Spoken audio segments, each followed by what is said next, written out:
ప్రవీణ్ పగడాల గారి యొక్క మరణం యావత్ క్రైస్తవ సమాజానికి తీరని లోటండి. అవును. ఆ విషయంలో మేము చాలా చింతిస్తున్నాం. యావత్ క్రైస్తవ సమాజమంతా వారి కుటుంబానికి ప్రగాఢ సానుభూతిని తెలియజేస్తున్నాం. అలాగే కేఆర్ టీవీ నుండి కూడా మీరు మీ ప్రగాఢ సానుభూతిని మొబైల్ ఫోన్‌లోని కాల్‌లోనే మీరు తెలియజేసినందుకు మీకు ప్రత్యేకమైన ధన్యవాదాలు యావత్ క్రైస్తవ్యం తరపున నేను తెలియజేస్తున్నాను. అయితే ప్రవీణ్ పగడాల గారు ఆంధ్రప్రదేశ్‌లో రాజమండ్రి పరిసర ప్రాంతాలలో పబ్లిక్ మీటింగ్స్‌లో పాల్గొనడానికి ఆయన హైదరాబాద్ నుంచి ప్రయాణమయ్యారండి. ఓకే. అయితే నిజానికి ఆయన కారులోనే వస్తాడాయన. కానీ రాజమండ్రిలో కూడా వారి ఆత్మీయ బంధువులున్నారు. అలాగే రాజమండ్రిలో కూడా ఆయన ఇక్కడికొచ్చినప్పుడు ఉండడానికి ఒక హౌస్ కూడా తీసుకున్నారాయన. ఓకే. అక్కడ ఓన్ హౌస్ వచ్చినప్పుడల్లా ఉన్నదా? ఓన్ హౌస్ అని నాకు తెలీదు గానండి. అక్కడే ఉంటారు. ఆయన ప్రత్యేకంగా ఆయన ఒక హౌస్‌లో ఉంటారు. అంటే రాజమండ్రికి సంబంధించిన ఒక కుటుంబం ఆయన్ని ఓన్ చేసుకొని, ఆయనొచ్చినప్పుడల్లా అక్కడ ఉండడం కోసం హౌస్ ఆయనకి కేటాయించినట్టున్నారు. ఓకే. అయితే వచ్చినప్పుడల్లా రాజమండ్రికొచ్చి ఈ పరిసర ప్రాంతాల్లో సరౌండ్ ఒక 30, 50 కిలోమీటర్స్ సరౌండ్‌లో రాజమండ్రి సరౌండ్‌లో ఎక్కడ మీటింగ్ జరిగినా ఇక్కడ నుంచి వెళ్తూ ఉంటారు. అలా ఇటువైపు పబ్లిక్ మీటింగ్స్ ఉండబట్టి ఇక్కడే బైక్ వదిలేద్దాము. లోకల్‌గా తిరగడానికి రాజమండ్రి సిటీలో కార్‌లో ప్రయాణించడము అది కాస్త ఇబ్బందవుద్దని ట్రాఫిక్ వల్ల బైక్‌ని ఇక్కడే విడిచిపెట్టేసుకోవడానికి డైరెక్ట్‌గా ఆయనే తన బుల్లెట్‌ని తన ఓన్ బైక్‌ని అంటే ఇక్కడ ఇక్కడ నుండి విడిచిపెట్టే హైదరాబాద్ నుండే బుల్లెట్ తీసుకొని పోయారా ఎట్లా? అవునండి. హైదరాబాద్ నుంచి ఆయన బుల్లెట్‌తో. ఎందుకంటే ఆయనకి బైక్ రైడింగ్ అలవాటండి. గతంలో మధ్యప్రదేశ్ కూడా బైక్‌పై వెళ్ళిన సందర్భాలున్నాయి. గతంలో కొన్నేళ్ల క్రితం. ఓకే. ఆయన బైక్ రైడ్ చేస్తూ ఉంటారు. లాంగ్ జర్నీ చేస్తూ ఉంటారు.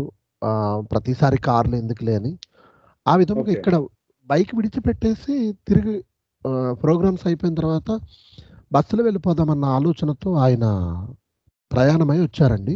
ఓకే. అయితే కొవ్వూరు టోల్‌గేట్ దాటిన తర్వాత గోదావరి బ్రిడ్జ్ ఉంటుంది. గోదావరి బ్రిడ్జ్ దాటిన వెంటనే దివాన్ చెరువు హైవే కలుస్తుంది. మరలా అలా విజయవాడ అటు తణుకు, ఏలూరు, రావులపాలెం ఆ హైవే కలుస్తుంది మరలా. ఓకే. అయితే దానికి ఈ గోదావరి దాటిన తర్వాత రాజమండ్రి సిటీలోకెళ్ళడానికి కొంతమూరు అనే ప్రాంతం నుంచి డౌన్ అవ్వచ్చు. ఎయిర్‌పోర్ట్ రోడ్ అది. రాజమండ్రి ఎయిర్‌పోర్ట్ రోడ్‌కి ఆయన దిగి రాజమండ్రి సిటీలోకి వెళతారు.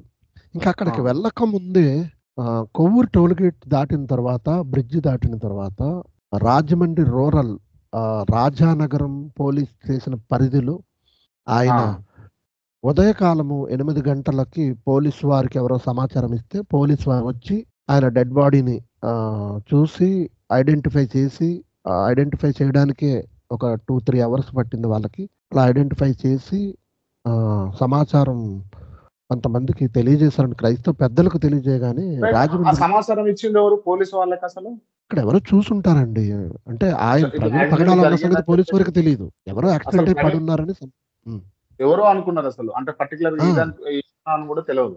ఈయనని పోలీసు వారికి తెలీదు. ఓకే. క్రైస్తవ పెద్దలు స్పందించేంత వరకు వారి పిలుపు మేరకు గవర్నమెంట్ హాస్పిటల్ దగ్గరకి యావత్ క్రైస్తవ సమాజం కదిలేంత వరకు ఈయనకి ఇంత ఫాలోయింగ్ ఉందని, ఈయన ఇంత పాపులర్ పర్సన్ అని పోలీసు వారికి తెలీదండి.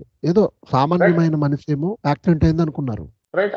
అసలు అంటే ఈ యాక్సిడెంట్ విషయానికి వచ్చారు కాబట్టి అసలు అది యాక్సిడెంటా? నిజంగా ఎవరన్నా కక్షపూరితంగా చేసినటువంటి హత్యగా మీరు పరిగణలోకి తీసుకుంటున్నారా?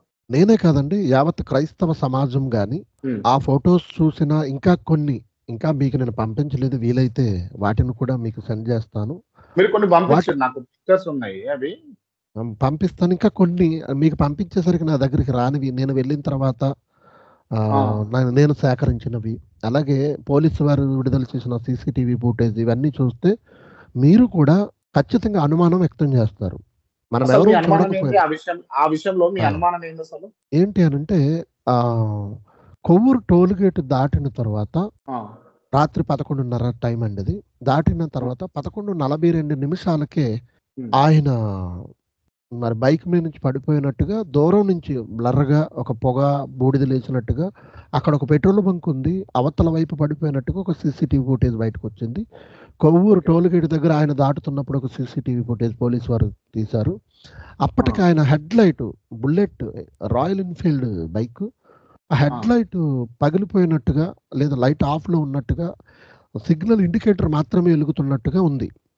ఆ ఓకే. తర్వాత సీసీటీవీ ఫుటేజ్ మనం చూడలేదు. ఆ! అంటే అప్పటికే ఆయనపై ఏదైనా దాడి జరిగిందా? ఆ! ఆ దాడి జరిగినప్పుడు ఆయన ఒకవేళ తప్పించుకునో లేదా భరించి వచ్చేసే క్రమంలో వెనకాల ఫాలో అయ్యి